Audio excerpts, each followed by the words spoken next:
আপনারা কি জানেন প্রতিবেশী কারা? কোনো কোনো হাদিসে আসে প্রতিবেশী হচ্ছে তারা যে আপনার ঘর থেকে সামনে 10 গড়, পিছনে 10 গড়, বামে 10 গড়, ডানে 10 গড়। কোনো কোনো হাদিসে আছে 40 ঘর পর্যন্ত প্রতিবেশী।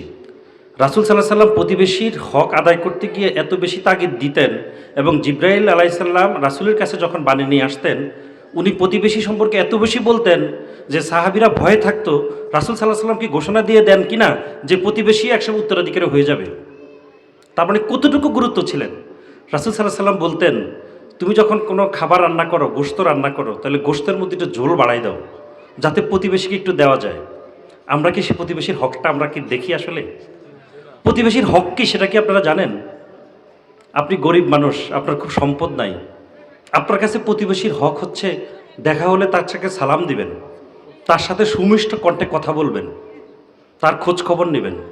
এটা হচ্ছে আপনার হক। আপনি গরিব সেজন্য। যে ধনী, যার ধন দৌলত আছে, তার হক কি? প্রতিবেশীর বিপদে সাহায্য করা, আর্থিক অনুদান দেওয়া, অসুস্থ হলে ওষুধ কিনে দেওয়া, পথ্য কিনে দেওয়া। যদি প্রতিবেশী গরিব হয়, একটা মেয়ে বিয়ে দিতে পারছে না, তার বিয়েতে অংশগ্রহণ করা, উপহার দেওয়া, এটা হচ্ছে ধনী প্রতিবেশীর হক গরিব প্রতিবেশীর প্রতি।